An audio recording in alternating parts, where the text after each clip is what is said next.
see we've lost Phil. Shut up! It is now 9:05 a.m. You have been in the seminar room for precisely 2 minutes, and already you have broken the ground rules as laid down at your briefing last night.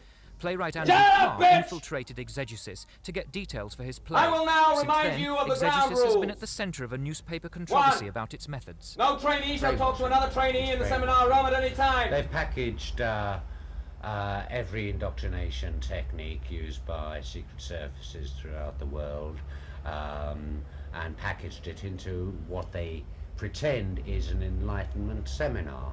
Now there are disturbing allegations from the national student paper that Exegesis and its founder Robert D'Aubingney are attempting to lure out-of-work students and young people into its organisation under the front of an employment agency called the Work Programme Limited, which shares the Exegesis premises in Ely Street off Hatton Garden. The student at the centre of the allegations prefers to remain anonymous because he was so disturbed by his experience. John James, as we shall call him, came to London from a northern university looking for work. In the street he was handed a leaflet from an agency called the Work Programme Limited, and he went along to one of their sessions at the Great Western Hotel in Paddington.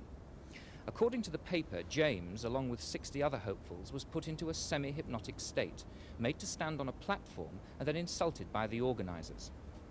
I got into a sort of mental duel and refused, but that only made him worse.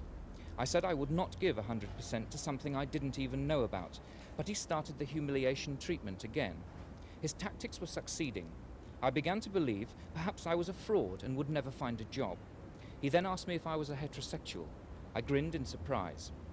D'Aubingney then spent 5 minutes calling me a queer, a phony, and calling on the group's support, for which he was applauded on demand. John James eventually escaped from the session, dodging the aides at the door.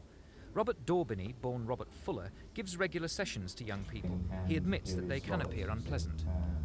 Why they appear to be brutal is because I tell the truth to them. People come into the seminars to take a look at themselves, as I just illustrated, and tell the truth. But that includes using bad language. I do use 4-letter words, yes. And that has scared one young man, certainly, and made him run away from one of your sessions. Why is that necessary? I don't know that it scared any young man. I believe it.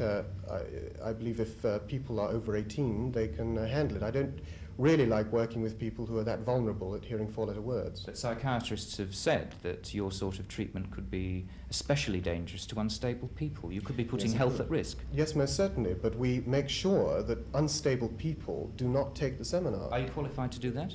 I'm qualified to actually be able to assess whether a person, in my context, is able to take it.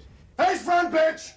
D'Aubingney denies his forming a Shut up! or that his luring The agreements have been read out and you're still breaking them. That it's an employment Your agency. attitude will not be He says that tolerated. his courses Stand are up! not meant to be comfortable, Shut and that up! he's developing Stand the up! full human potential of each individual who attends.